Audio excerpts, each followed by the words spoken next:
Hi friends, welcome to my channel. మీరు మొదటిసారిగా నా వీడియోస్ చూస్తున్నట్లయితే తప్పకుండా లైక్ చేయండి, షేర్ చేయండి, సబ్స్క్రైబ్ చేయండి. పక్కన ఉన్న బెల్ ఐకాన్ను క్లిక్ చేసి ఆల్ అనే ఆప్షన్ను సెలెక్ట్ చేసుకోండి. ఈరోజు సీరియల్లో ఏం జరిగిందో తెలుసుకుందాం.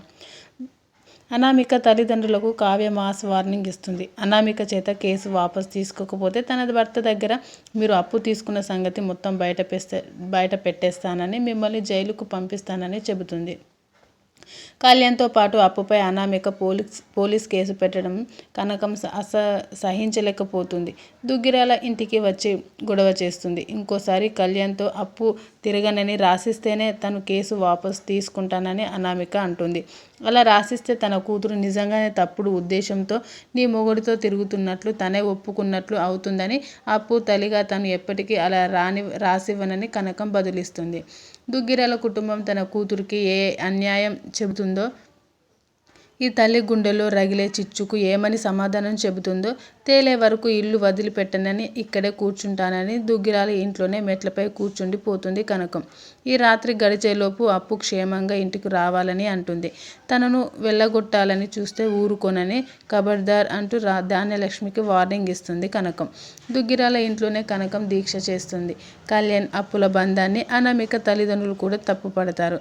అప్పు మీద మోజుతో కళ్యాణ్ తన కూతుర్ని వదిలించుకోవాలని చూస్తున్నాడని, దుగ్గిరాల ఇంట్లో అనామిక సుఖంగా లేదని నిందలు వేస్తారు. కోర్టుకు వెళితేనే అప్పు పీడ విరగడైపోతుందని, అక్కడే కళ్యాణ్ దారిలోకి వస్తాడని చెబుతుంది. మీరు కోర్టుకు వెళితే కళ్యాణ్ జైలుకు వెళ్లాల్సి వస్తుందని, జైలు నుంచి విడుదలైన తర్వాత అనామికతో కళ్యాణ్ ఎలా కాపురం చేస్తాడు? కళ్యాణ్ జైలుకు వెళితే మీ అమ్మాయిని మా ఇంట్లో ఉండనిస్తారా అని అనామిక తల్లిదండ్రులకు కావ్య నిలదీస్తుంది. మీ చెల్లెలితో కలిసి నువ్వు ఆడుతున్న నాటకం ఇదని, అనామికకు దూరం చేసి అప్పును కళ్యాణ్కి ఇచ్చి పెళ్లి చేయాలని అనుకుంటే ఊరుకోనని కావ్యను తప్పుపడతారు అనామిక తల్లిదండ్రులు. అప్పటి వరకు అనామిక తల్లిదండ్రులకు సర్ది చెప్పాలని ప్రయత్నించిన కావ్య తనతో పాటు అప్పు వ్యక్తిత్వాన్ని తక్కువ చేసి మాట్లాడడం సహించలేకపోతుంది. అప్పుల వాళ్ళు వచ్చి 2 కోట్లు ఇవ్వనిదే అనామిక పెళ్లి జరగనివ్వమని గొడవ చేస్తే నా భర్తను కన్విన్స్ చేసి మీ అప్పును నేనే తీర్చిన విషయం మర్చిపోయారా? నా చెల్లినే కళ్యాణ్కు ఇచ్చి పెళ్లి చేయాలని అనుకుంటే ఆ రోజు అప్పుల వాళ్ళను రెచ్చగొట్టి మీ కూతురి పెళ్లి ఆపించేదానిని అని కావ్య అంటుంది. అనామికకు సర్ది చెప్పి కేసును వాపసు తీసుకోకపోతే మీ బతుకులు మొత్తం బయట పెట్టేస్తానని, ఎవరికి తెలియకుండా నా భర్త వద్ద తీసుకున్న 2 కోట్ల అప్పు విషయం అందరికీ చెప్పేస్తానని అంటుంది. మీ వాలకం చూస్తుంటే కూతురు కాపురం చెడిపోవడం కన్నా మీ హస్తం కూడా ఉందని అర్థమవుతుందని, మీ ముఖాలు చూస్తే అలాగే అనిపిస్తుంది అని అంటుంది.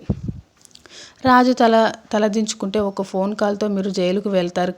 కళ్యాణ్ అప్పు బయటకు వస్తారు. అయినా ఓపికతో కళ్యాణ్ అనామిక సంతోషం కలిసి ఉండడం కోసమే మిమ్మల్నిగా భర్త మతిమలాడుతున్నారు. మా ఆయన గనక మిమ్మల్ని లెక్క చేయకపోతే మీ బతుకులు రోడ్డున పడడానికి 1 నిమిషం కూడా పట్టదు. బీ కేర్ఫుల్ అని వార్నింగ్ ఇస్తుంది. మీ సంగతి తేలుస్తానంటూ పోలీస్ స్టేషన్ లోపలికి వెళ్ళబోతుంది. కాళ్ళ బేరానికి వచ్చిన అనామిక తండ్రి కావ్య నిజాలు బయటపెడితే తమ బండారం మొత్తం బయటపడుతుందని అనామిక తల్లిదండ్రులు భయపడిపోతారు. కాళ్ళ బేరానికి వస్తారు. అనామికనే తప్పు చేసిందని, ఆమె మాటలు విని తొందరపడ్డామని అంటారు. అనామికను పిలిపించి కేసు వాపసు తీసుకునేలా చేస్తామని చెబుతారు. అనామిక తల్లిదండ్రులకు తన ముందే కావ్య వార్నింగ్ ఇవ్వడం రాజు కంగారు పడతారు. నీలో కనపడని రౌడీ ఉంది అంటూ కావ్యతో అంటాడు. తను మాట్లాడిన దాంట్లో తప్పేం లేదని, తన భర్త తలుచుకుంటే ఏదైనా చేయగలడు అన్నది నిజమని చెబుతుంది. అనామికకు ఫోన్ చేసి కేసు వాపసు తీసుకోమని రిక్వెస్ట్ చేస్తారు ఆమె తల్లిదండ్రులు.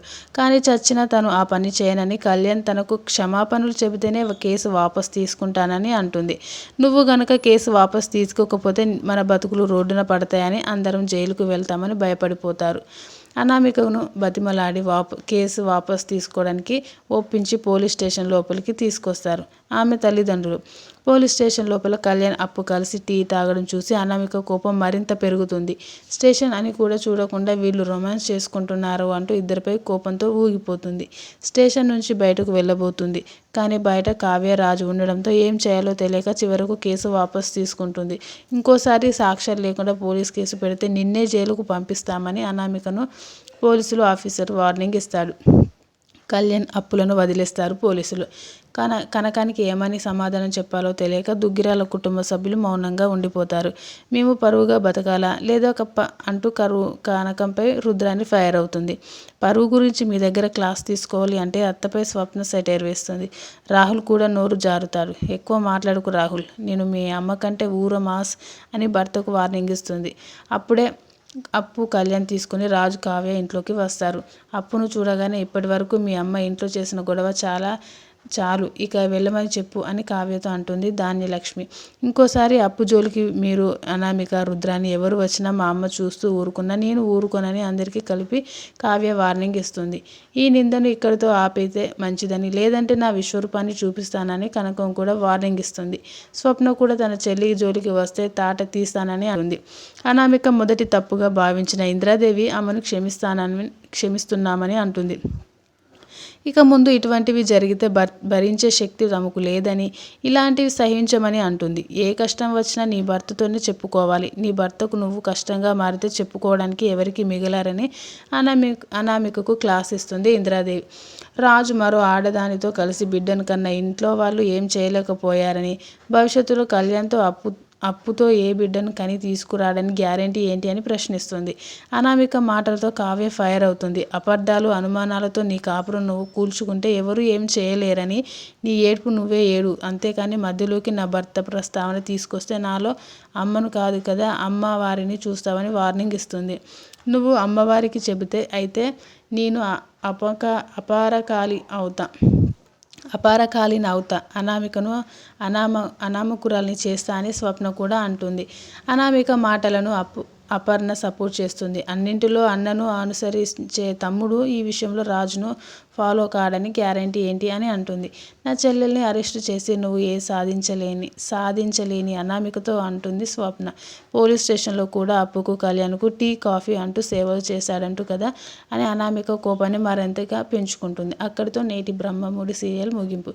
Thanks for watching this. Please and subscribe my channel please.